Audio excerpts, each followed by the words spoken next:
In the first three modules of, really the first four submodules of Module 5, we looked at the key macroeconomic variables: real GDP, consumer price index, total employment, unemployment, interest rates, oil prices. In this submodule, 5.5, we're going to look at the long-run trends in those variables. And in the last submodule of this module, 5.6, we're going to look at how those variables behave over the short run. So the short run is the business cycle. The long run trend, at least in real GDP, is economic growth.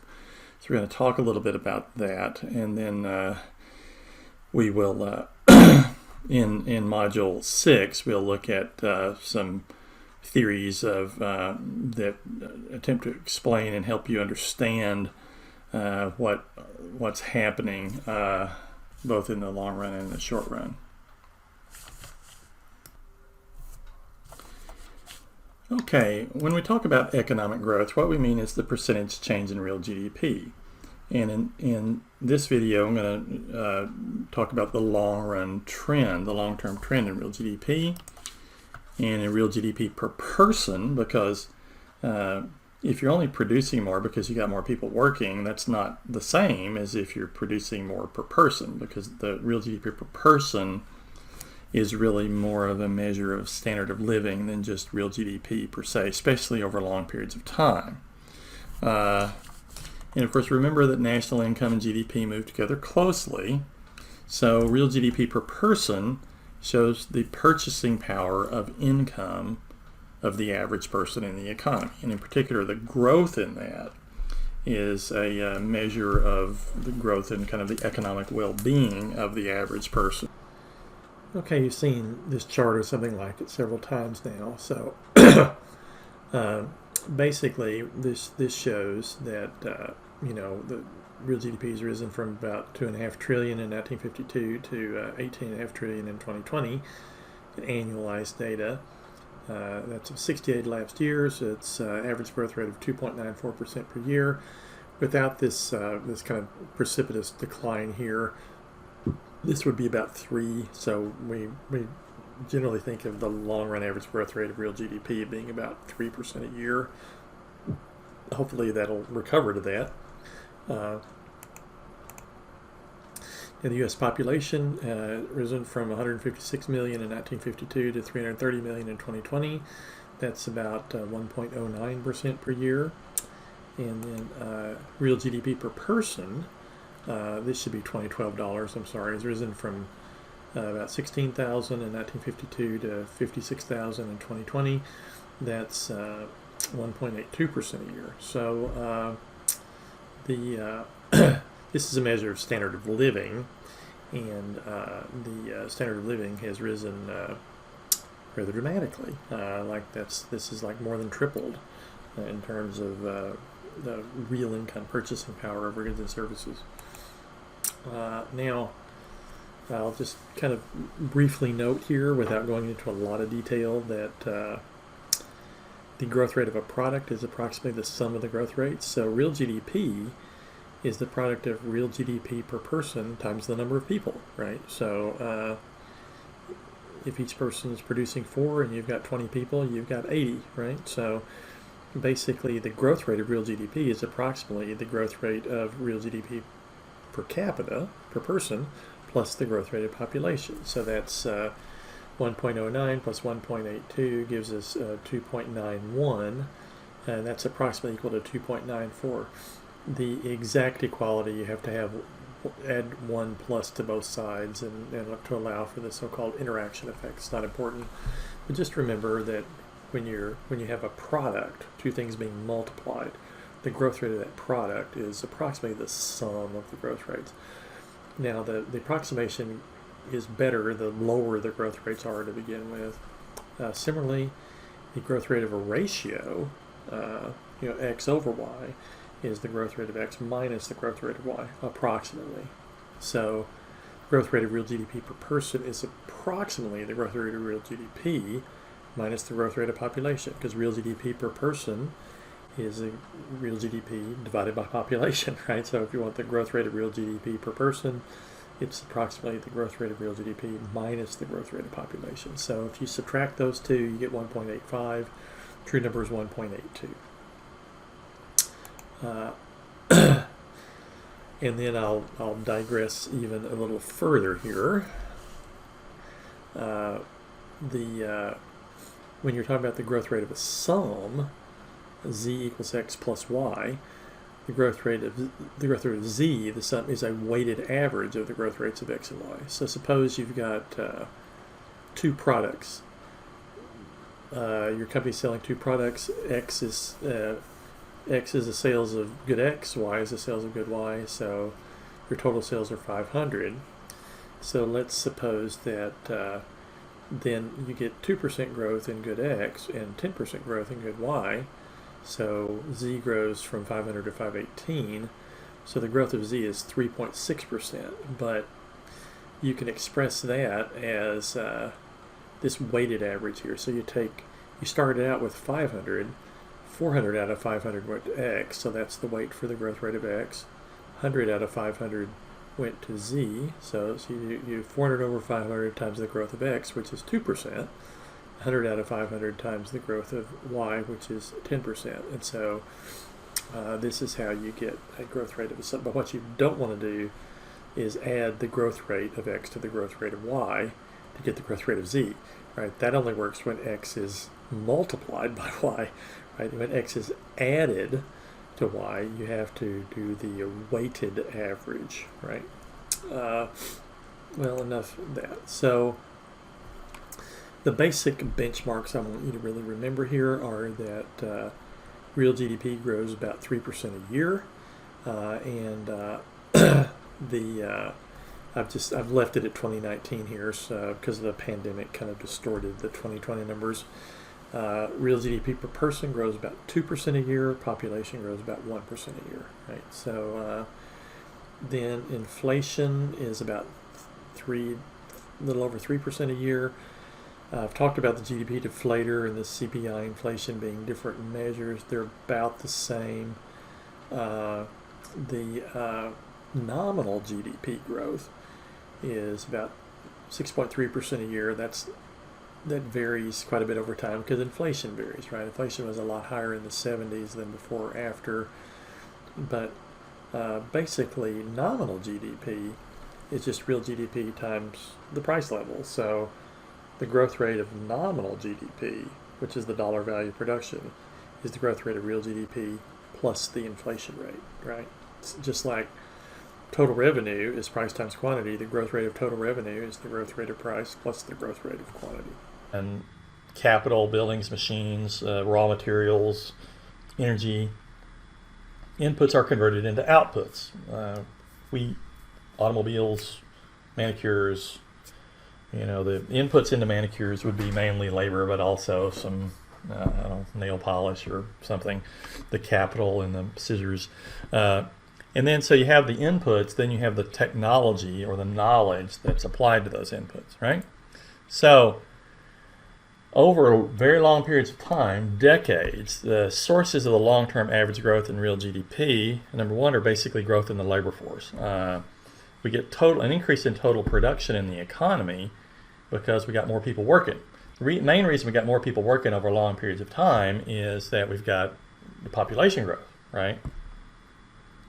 Now we've had kind of we saw a couple of submodules ago, there's data on labor force participation. So there's some kind of interesting trends there. But the main thing here is the labor force has been trending up over time, primarily because of population growth.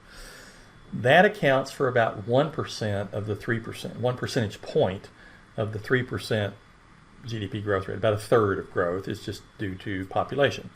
The other 2/3 are growth in output per worker, that is productivity. The reason we have growth in output per worker is because we have growth in the stock of physical capital, more buildings and machines, and we have technological progress. That is, we have better machines, we have better production techniques over time, right? So that accounts for 2 percentage points of the 3. And so ultimately, and this, if this was a macroeconomics, an honest to goodness macroeconomics class with equations and everything, which I suspect most of you would not enjoy very much, but if it was, then we would kind of prove using a mathematical model that the growth in the stock of physical capital, particularly the physical capital per worker, is ultimately determined by technological progress. It's technological progress that creates the need for additional capital. Of course, there's more workers. If there's a more new worker on the farm, they need a tractor. But so more workers create the need for more capital. But the main thing that drives capital per worker, the growth in capital per worker, is technological progress. So again, the ultimate sources of this long-run growth in real GDP in the U.S. for about 3% a year. Our population growth accounts for about 1 percentage point of that. Technological progress ultimately accounts for about 2 percentage points of that, because it's the technological progress that also drives the growth in capital, physical capital, buildings and machines. You just have to take my word for that. Okay, so real GDP per capita is a measure of the standard of living, and it has ongoing growth, about 2% a year, ultimately driven by the rate of technological progress. That is, workers are more productive over time because of more capital per worker, but ultimately the only reason we have this ongoing increases kind of decade after decade in capital per worker is because of technological progress. So it's basically fair to say that the improvements in standard of living that we've observed over long periods of time in advanced economies are driven primarily by technological innovation. If you have more GDP produced simply because you've got more people, well, that can be important, but it doesn't really improve standard of living, right? You got more food, but more mouths to feed, so to speak. So it kind of balances out. Now, I want to talk a little bit about government deficits, in particular federal government deficits. In the United States, there's kind of 3 levels of government. We typically talk about state and local on the one hand, local, state, and federal. State and local governments are typically prohibited by their constitutions or whatever from running sustained deficits. The federal government, as you know, has no such prohibition, so the federal government typically runs rather substantial deficits. And so I want you to kind of understand that the government deficits kind of have different long-run effects than short-run effects, and this is one of the really complicated things about macro. So right now we're just focusing on the long run, and when we get to the short run, I'll try to talk about that. But basically, if the federal government's running a big deficit, it has to borrow money to finance it. Well, that turns out to be money. So they borrow the money and then they use that to buy goods and services that they're going to use.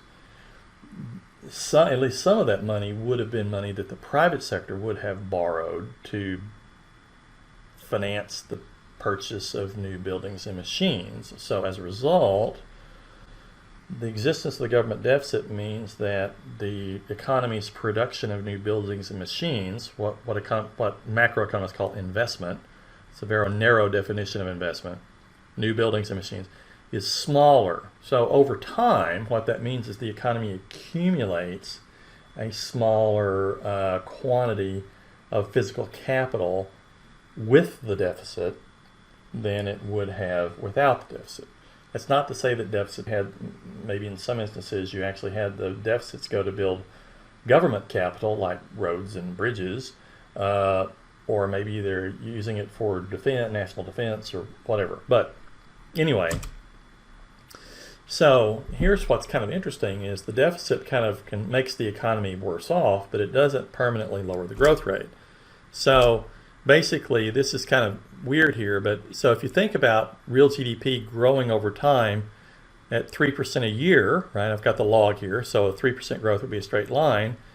When you come in and raise the deficit, that is, or you go from no deficit to a positive deficit, what that does is it ultimately means lower capital per worker, so lower production per worker. So basically the line just shifts down, see, but the slope doesn't change because the slope's still 3%. The slope's determined by population growth and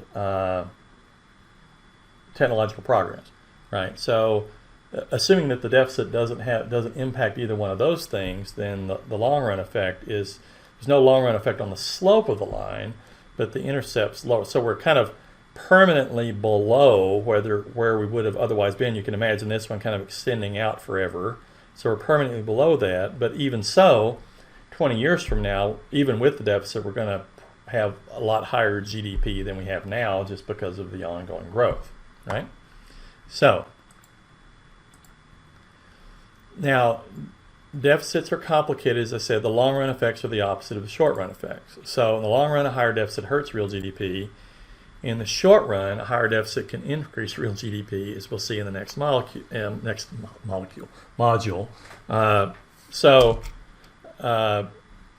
So this kind of leads to the soundbite for this submodule that you can tell your family member when you get done, and they'll ask you what you learned. You can say you learned that macroeconomics is like life.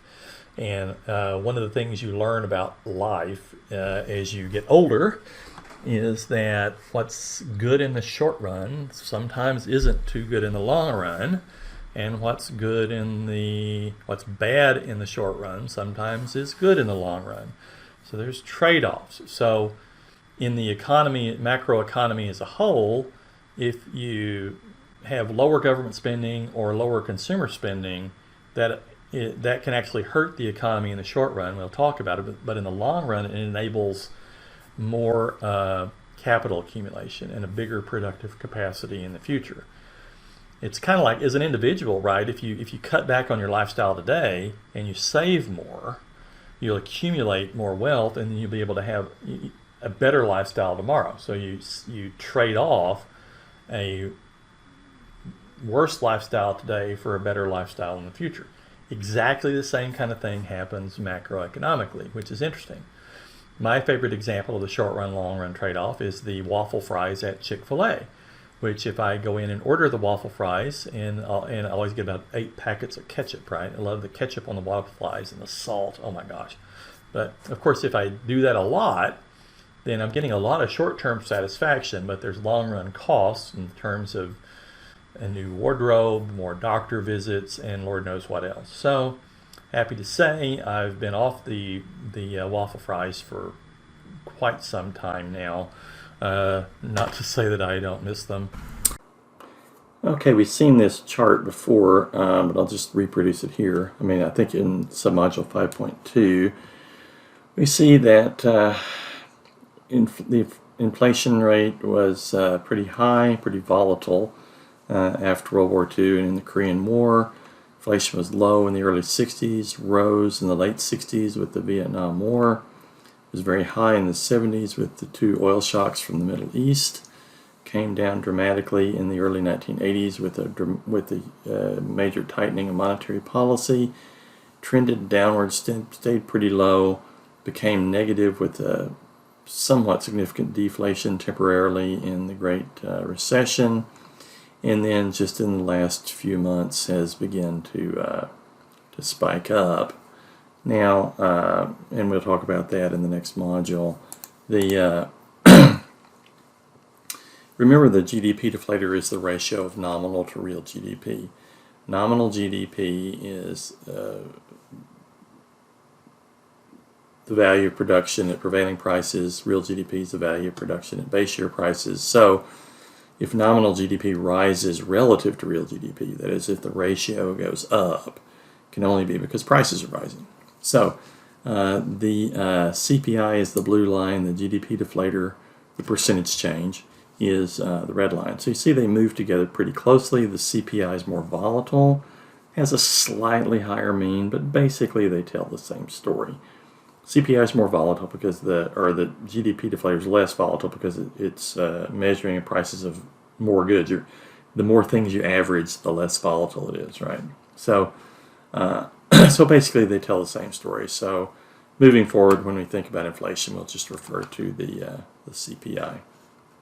What is the long run cause of inflation? Now, what I mean here is you're comparing, say, what makes inflation higher in one 20-year period relative to another 20-year period? Or what makes inflation higher in over a 50-year period in one country as opposed to a 50-year period in another country? And the answer has to do with growth in the money supply. So the money supply is basically all the balances in financial institutions you can write checks on, and also all the currency that people carry around. Turns out that that's actually controlled by Federal Reserve policy. We'll talk about that at the beginning of Module 6. But for now, just imagine, it really doesn't do any violence to reality to kind of understand that just if you think of a cash economy where everybody is paying for everything in cash, well, if the government prints off a lot more cash, let's say to pay its workers or to buy guns or something, then what happens is that money is now less scarce relative to goods, right? And so what happens then is that since the price of money is fixed at 1, but if something becomes less scarce, of course its value goes down. That's a key lesson of economics. Scarcity determines value. So if money becomes less scarce, the value of money should fall. Well, the price of money can't fall, at least relative to goods, because the price of $1 is $1. So as a result, the price of everything else goes up. People get all this extra money, they try to spend it, and that higher demand drives prices up, right? So basically, the money supply grows not literally because they're printing off more currency, but because of increasing the number of the volume of deposits in the banking system. And to the extent that happens more rapidly over long periods of time, then the economy in question is going to have more inflation. So there's also something called the velocity of money, which is how many times each dollar is spent in a year as it kind of circulates through the economy. Higher velocity also means higher prices, but that's not the main kind of long-run determinant. And of course, there's a lot of things that influence inflation in the short run, but again, in the long run, we're just talking about why is it that, say, average inflation in Brazil is higher than average inflation in the U.S., and why historically has average inflation in the U.S. been higher than in Switzerland? And the answer is that it has to do with money growth. Now, so in the U.S., between 68 and 1980, money growth was 8.5% a year, inflation was 7%. Then another 12-year period from 88 to 2000, money growth was about 3.8%, inflation was about 2.8%, right? So there's the growth rates, money growth and inflation don't equal each other, but higher money growth here clearly means higher inflation, right? So that's kind of the main deal. If you're looking at two countries, and one country has a significantly higher average inflation rate over long periods of time than the other, it's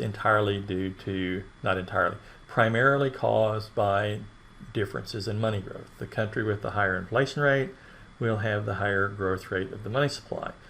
As we'll see next time, that kind of begs the question, well, why would you have a higher money growth rate? And the answer is that sometimes it's tempting for the government to try to buy stuff in effect by printing money than it is by increasing taxes, because people don't like to pay higher taxes, but in the process of printing up more money to buy stuff, that creates inflation, and then it's kind of an indirect tax that way because people aren't able to buy as much with their money as they could previously. So, now you recall in 5.4 that I mentioned that interest rates move together and move with inflation, so I'm just going to kind of reinforce that now. Here on the left, the red line is the inflation rate, the blue line is the 3-month Treasury bill rate, which is the interest rate on 3-month loans from the private sector to the U.S. government. See that they goes up and down together. There are, not exactly, but pretty close. And then the AAA corporate bond rate is the rate on long-term loans to relatively low-risk corporate borrowers. You see, first of all, that the AAA bond rate is higher on average than it's further above the red line. The red line is the same in both graphs. So long-term interest rates tend to be higher than short-term interest rates, although not always. So in finance they say there's an upward sloping yield curve. Sometimes the yield curve becomes inverted, which typically is after the Fed is kind of slamming on the brakes to drive up short-term interest rates. But you see again, the blue line went up when inflation went up and came down when inflation went down. So the distinction between nominal GDP and real GDP is basically that real GDP is the amount of stuff produced, nominal GDP is the dollar value of that stuff.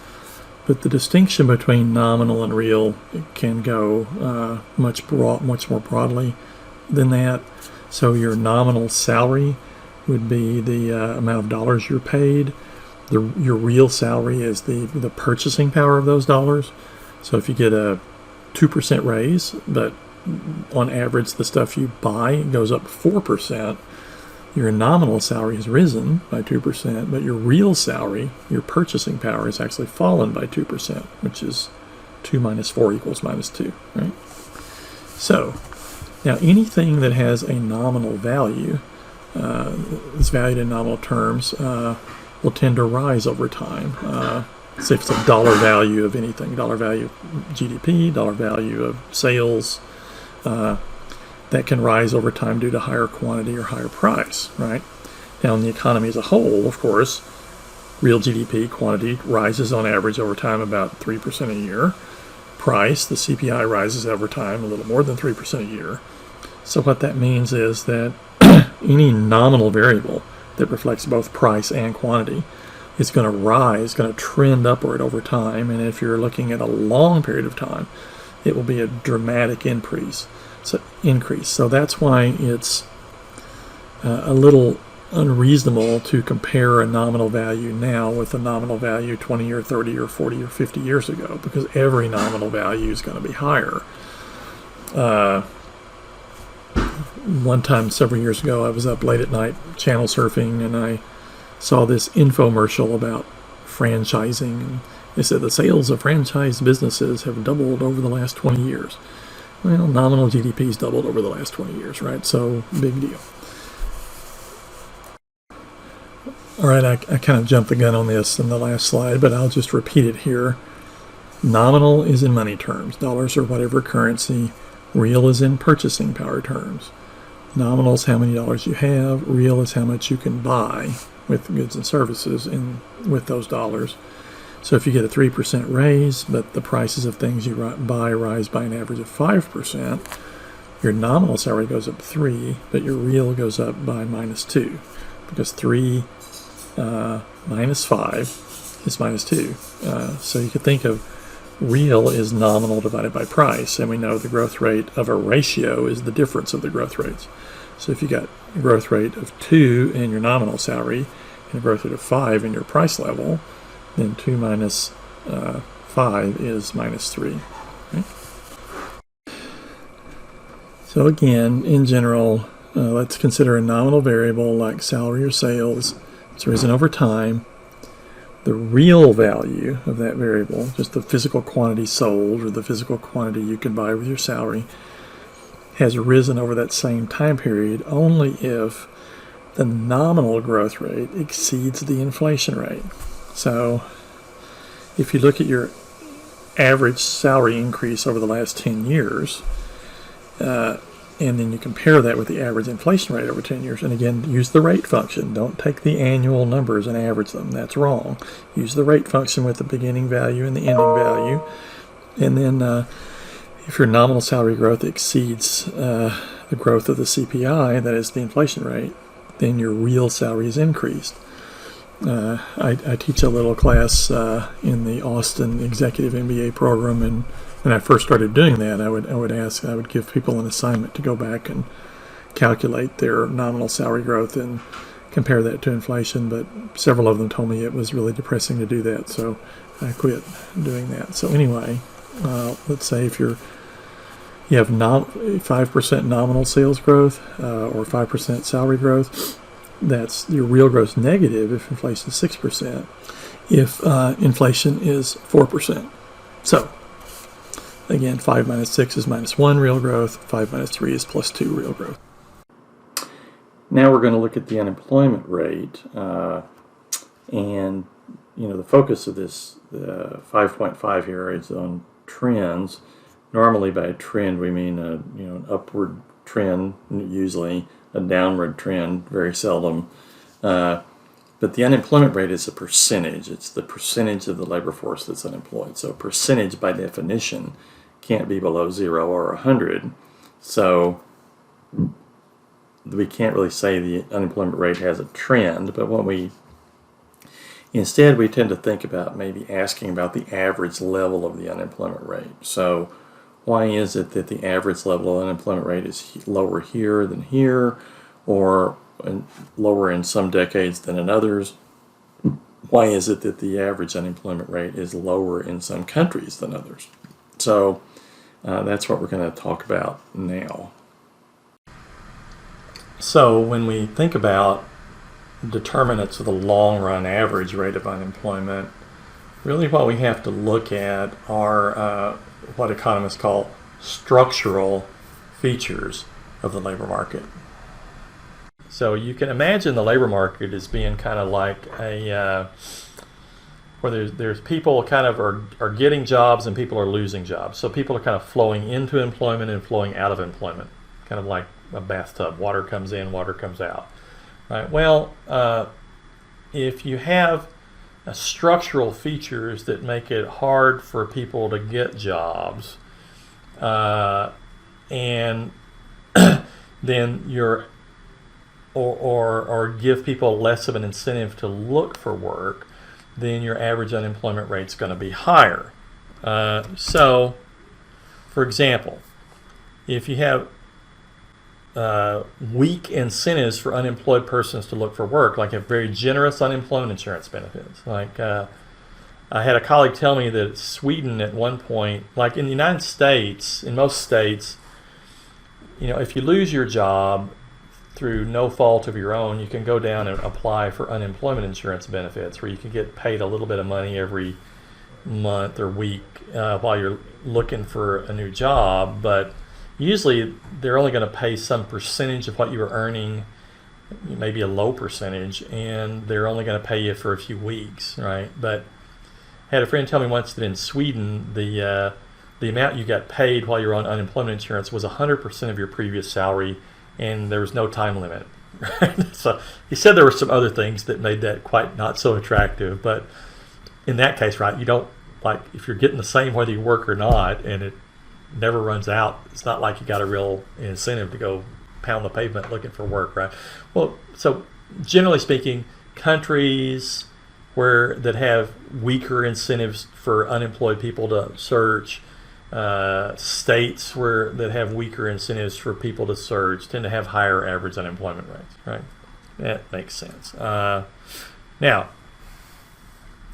also the reason Western Europe is an interesting case, because in Western Europe, particularly in France, there are a lot of regulations that make it really hard for firms to get rid of workers. Right? You have to pay their benefits for a long time. You have to go through all these hearings and review boards and stuff. So those were enacted, I guess, with good intentions, but they basically what they mean is that if it's essentially impossible to fire people, then you're going to be really careful about who you hire in the first place. And so that's actually led to a higher average unemployment rate in France. I remember reading once, I'm not going to swear this is exactly right, but you'll get the general point. I think that all those regulations kick in when you have 20 employees or more. So there's a lot of companies in France that have 19 employees, right? It's like in the United States, you've got to, if you're over 29 hours a week, if your worker has 29 hours a week or more, you've got to provide them with health insurance. So there's a lot of jobs that go up just to that threshold. That's back to Module 1, incentives matter, right? Okay. Now, you'll sometimes hear the phrase natural rate of unemployment. It can mean different things, but basically it's kind of the long-run average adjusted for things like, other things that can affect the long-run equilibrium would be like the skill structure of the labor force as it relates to evolving trends and the age. Like as the workforce ages, then kind of the average unemployment rate would be higher.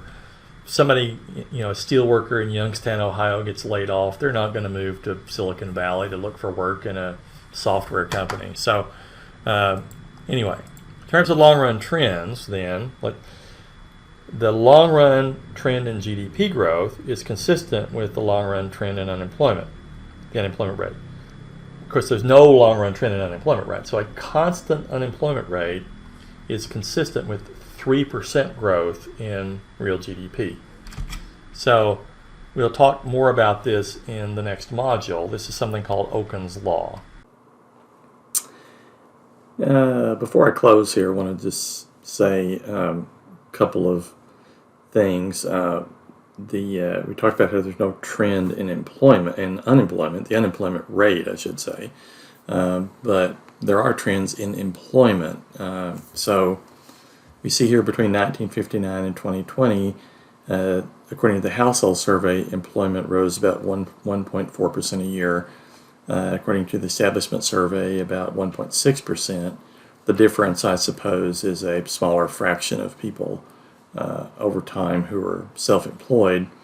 But then we see the labor force rose almost the same rate, about 1.4%, the population about 1.3% per year. So what really drives the upward trend in employment is the upward trend in population.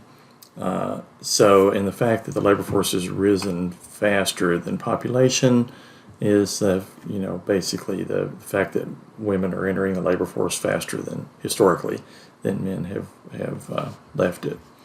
Now, lastly, I'll just throw another interesting, to me, maybe boring to you, bit of data here. The labor force participation rate, which is I may have talked about this in module 5.3, but anyway, you see that this is the percentage of the population that's in the labor force that is either employed or unemployed. So you see that was about a little below 60% until the early 60s. Then it began to grow to about 67. Then it began to fell pretty dramatically during the Great Recession and kept falling rather dramatically. The economy grew very slowly during this period.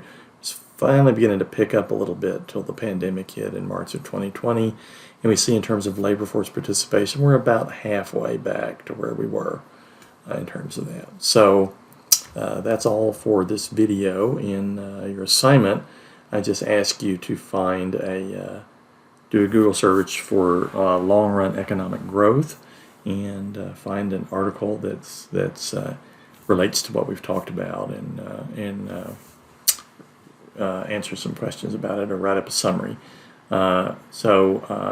When you Google a topic, then at the top there will be some options. One will say all, one will say images. So click on the one that says news, and you're more likely to get a good article there. And don't click the first one. I mean, that'll just kind of go down, a few pages and find one that looks interesting and talk about it. And as always, let us know if you have any questions.